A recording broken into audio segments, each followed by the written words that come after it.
The glass slipped from Victor Hale's hand. It didn't shatter. He caught it inches from the marble counter. But for a man who'd negotiated billion-dollar acquisitions without flinching, the fumble betrayed everything. His eyes weren't on the glass.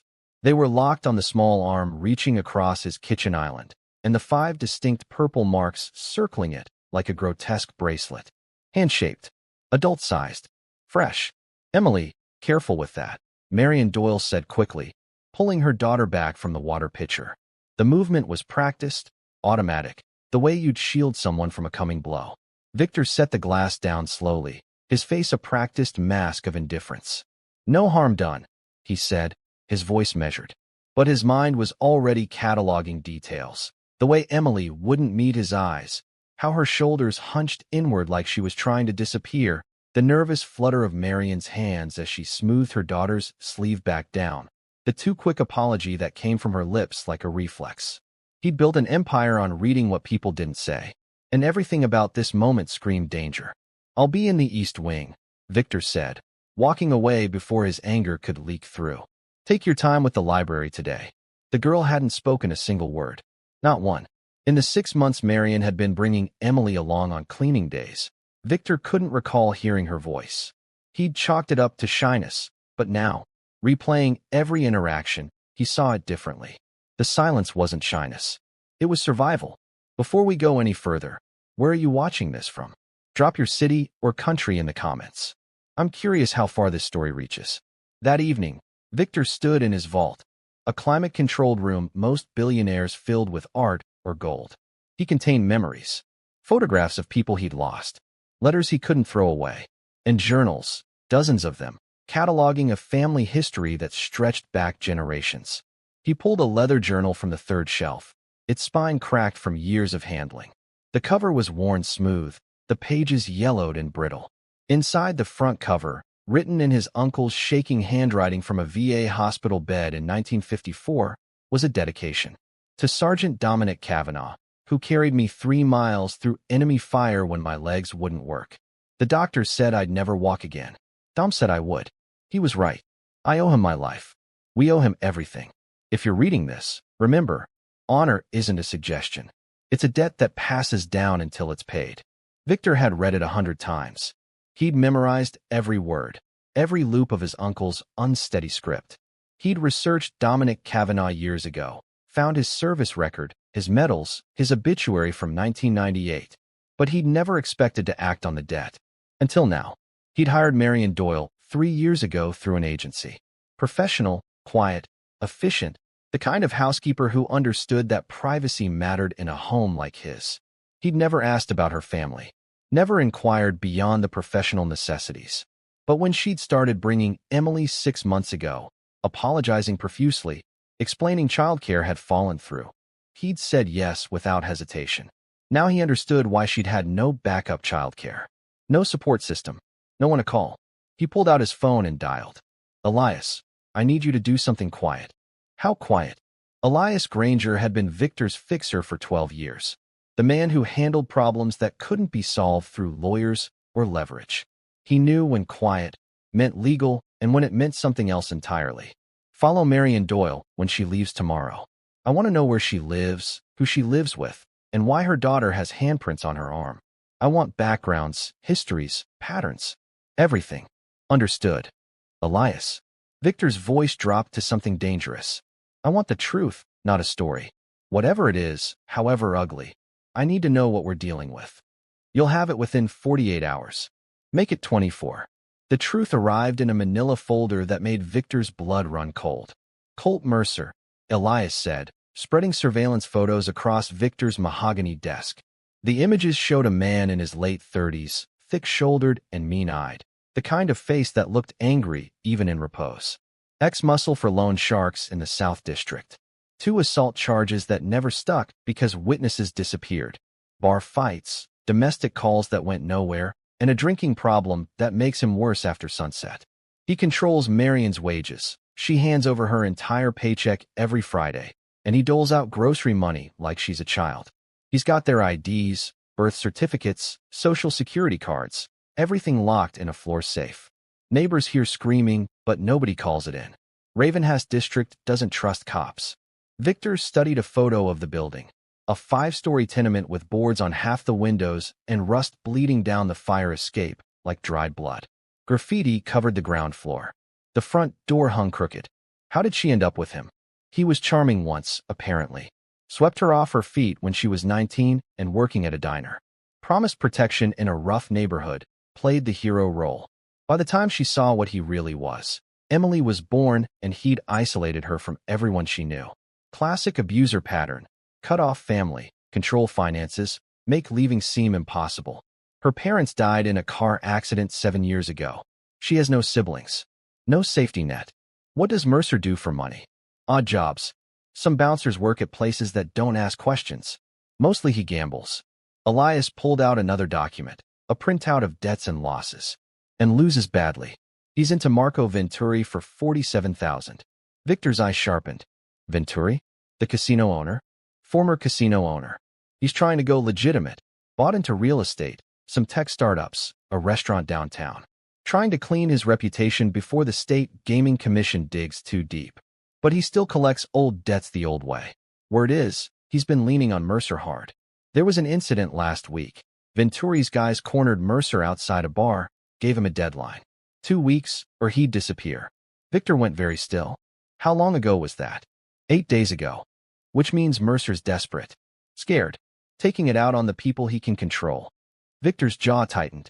Set up a meeting with Venturi. Tonight. Victor, Venturi's not someone you. Tonight, Elias. Whatever it costs, however you make it happen, I want to sit across from Marco Venturi before morning. Elias studied his employer's face and saw something he'd rarely witnessed. Cold, calculating fury. I'll make the call. The dockside office smelled like brine and old cigarettes, with an undertone of violence that never quite washed away. Marco Venturi sat behind a desk that had probably witnessed a dozen crimes, his silver hair slicked back, his suit tailored enough to signal ambition but not so expensive as to attract federal attention. 2 men flanked the door, professional muscle with empty eyes. Victor had wisely brought Elias, though he suspected this meeting would come down to will, not weapons. Mr. Hale, Venturi said, standing with the practiced courtesy of a man who understood power dynamics. I don't often get calls from tech royalty, especially not for midnight meetings in my former workspace. To what do I owe the pleasure? I'll be direct, Victor said, sitting without being invited. You hold debt on a man named Colt Mercer. I want to buy it. Venturi's eyes narrowed with interest and calculation. You want to own Mercer's debt? That's unusual.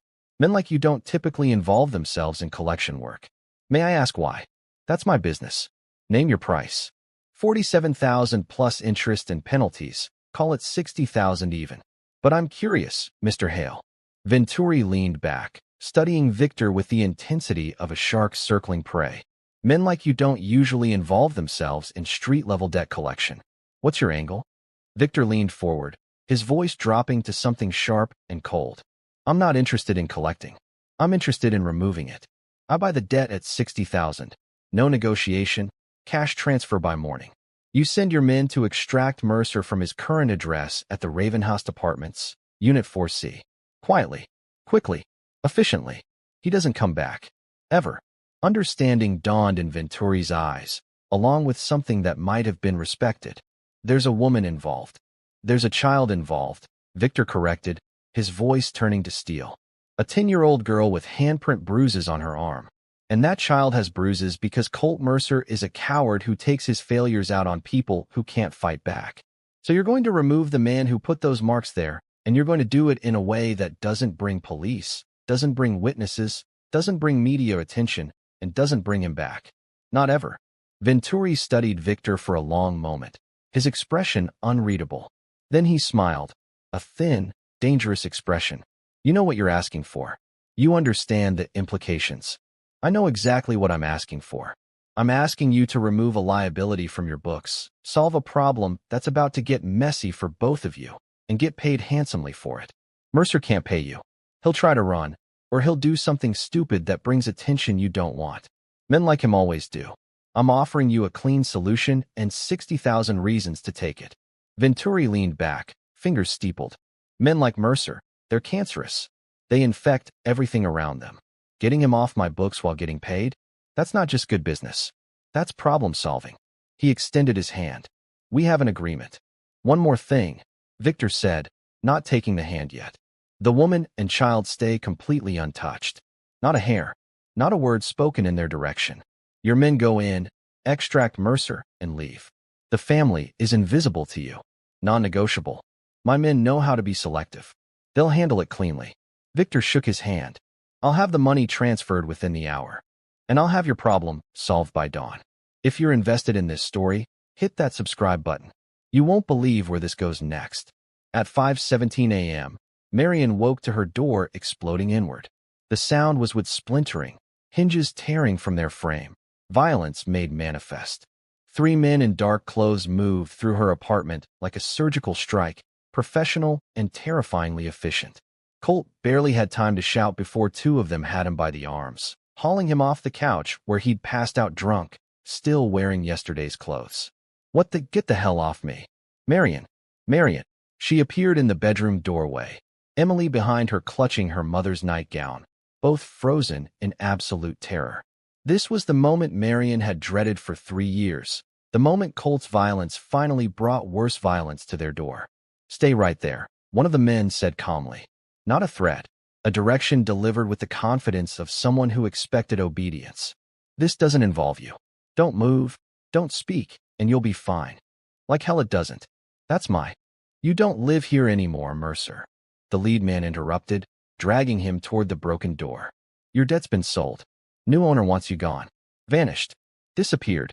You try to come back. You try to contact these people. You even think about this address. You disappear completely and permanently. Do you understand what I'm telling you? Colt's face went from rage to confusion to dawning fear. Who bought the debt? Who sent you? Someone you can't afford to cross. Someone who makes me look friendly. Now move. They pulled him into the hallway. His screaming faded as they dragged him down the stairs, his protests turning to pleas, then to threats, then to silence. The door hung crooked on its hinges, morning light spilling through the gap. In the sudden, ringing silence, Emily started crying, deep, shaking sobs that came from a place too dark for a 10-year-old to know existed. Marion sank to the floor, pulling her daughter close, and for the first time in 3 years, the first time since she'd realized what Colt truly was, she cried too. Not quiet tears, but raw, gasping sobs of relief and terror and exhaustion all tangled together. He was gone. Colt was finally gone. But they had nothing. No money. No plan. No idea what came next. Victor's phone rang at 5:43 a.m. He was already awake, hadn't slept, had been waiting. Talk to me. It's done, Elias said. Mercer's gone. Venturi's people were efficient, grabbed him, scared him properly, and he won't be coming back. But Victor, there's a problem. What problem? She has no plan. I stayed and watched after they left. Marion has no savings. Mercer controlled everything. The rent's 2 weeks overdue and the landlord's already circling with eviction papers. The utilities are in Mercer's name, and he'll probably cancel them out of spite when he sobers up. She has maybe $100 in her purse and a daughter who needs stability, not another crisis. You removed the immediate threat, but you left them in a war zone with no ammunition and no exit. Victor was silent for a moment, his mind racing through scenarios and solutions. Then he stood, grabbed his keys, and said, "Give me the address." The exact address. Victor, you don't do field work. You haven't left that house for anything personal in. Today I do. Send me the address. He'd broken his reclusiveness maybe a dozen times in 5 years for anything other than absolute necessity. This was number 13, and it wasn't optional. The Ravenhast district looked worse in daylight. Victor's Tesla drew stares as he parked. Wealth didn't visit here voluntarily, and when it did, it usually meant gentrification or trouble. He locked the car, knowing it might not have wheels when he returned, and took the stairs 2 at a time, past graffiti and broken lights and the smell of decay that seemed baked into the walls. He reached apartment 4C. The door was still hanging wrong, the frame splintered. He knocked firmly. "Mrs. Doyle?" "It's Victor Hale." The door opened a crack, revealing one of Marion's red-rimmed eyes, suspicious and exhausted and barely holding together. "Mr. Hale? What are you doing here? How did you—" "I know what happened this morning," he said quietly. I know men came and took Colt. I know you're scared and confused. May I come in? Please. I need to explain.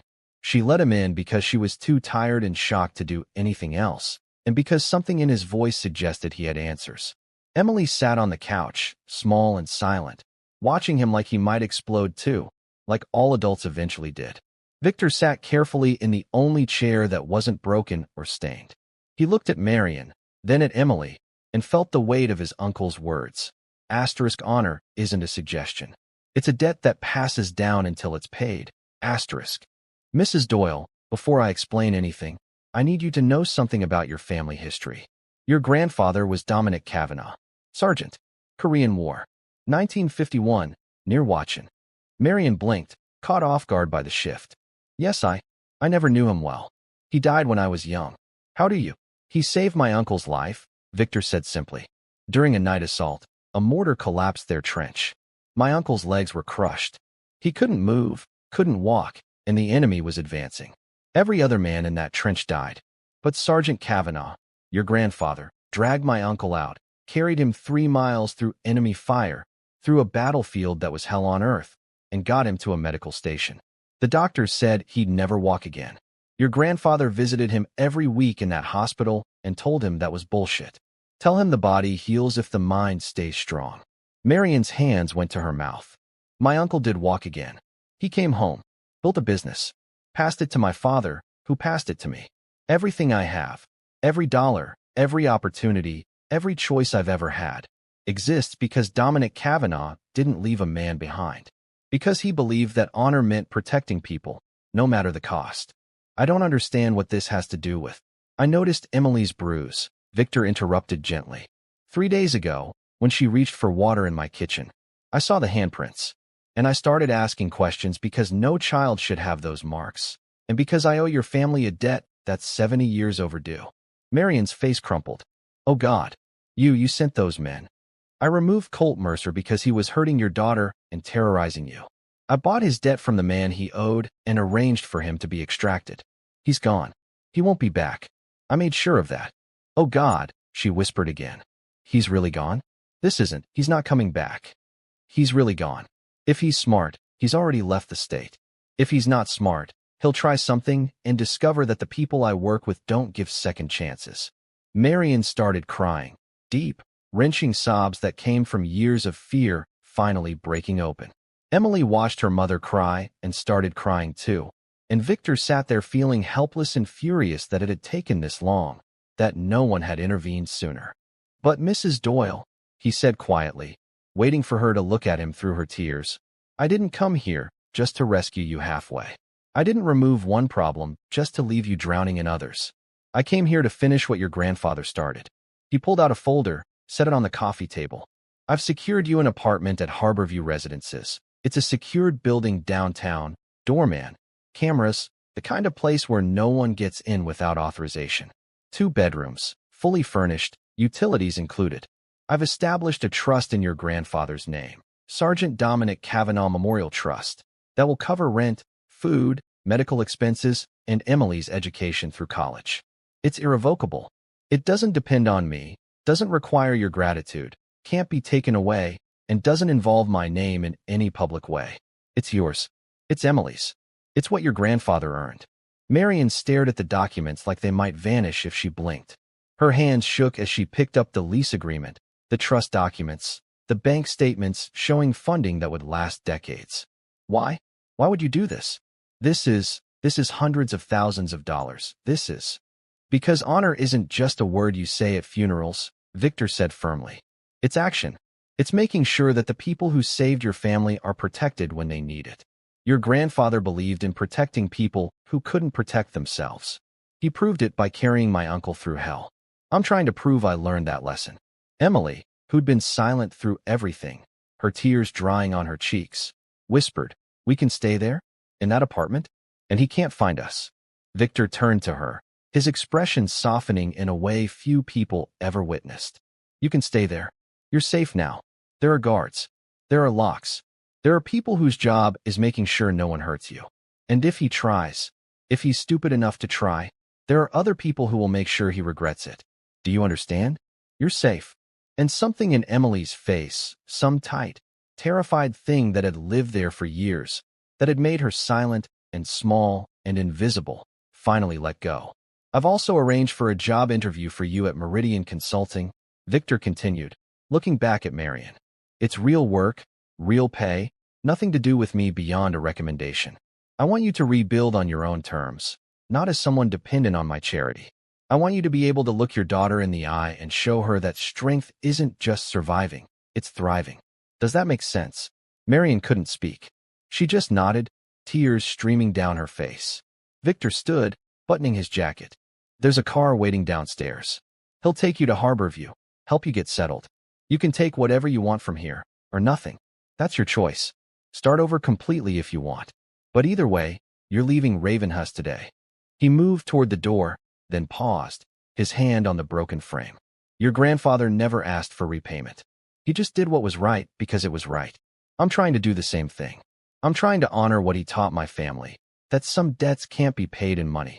They can only be paid in protection, in making sure the people who matter are safe. Mr. Hale, Marion said, her voice breaking, I don't know how to thank you. Take Emily to the therapy appointment I scheduled for Thursday. Make sure she gets the help she needs to heal from this. That's how you thank me. That, and never let her forget that her great-grandfather was a hero, and that heroes protect people. Teach her that legacy. 3 weeks later, Victor stood in the Grayford City Veterans Memorial Garden, early morning mist still clinging to the ground. He found the stone easily. Dominic Kavanagh, 1930 to 1998, Korean War veteran, Purple Heart, Bronze Star. Someone had left flowers recently. Probably Marion, he thought, teaching Emily about her heritage. Victor knelt and placed a handwritten letter beneath the smooth stone, waited so it wouldn't blow away. Sergeant Kavanagh. It read in his careful handwriting. You saved my uncle in 1951 when the world was ending around him. You carried him 3 miles through enemy fire when any reasonable person would have saved themselves. He never forgot. Neither did I. Neither will anyone in my family. Your granddaughter and great-granddaughter are safe now. They have a home. They have a future. They have protection that can't be bought or broken. The debt is repaid, not in money, but in the only currency that matters: safety, dignity, and the chance to live without fear. Thank you for teaching us what honor looks like when it's tested. Thank you for showing us that protecting the vulnerable isn't optional. It's what separates us from the monsters. He stood, hands in his pockets, and let himself feel something he rarely allowed: peace. His phone buzzed. A text from Elias. Marion got the job. Starts Monday. Emily's therapist says she's responding well.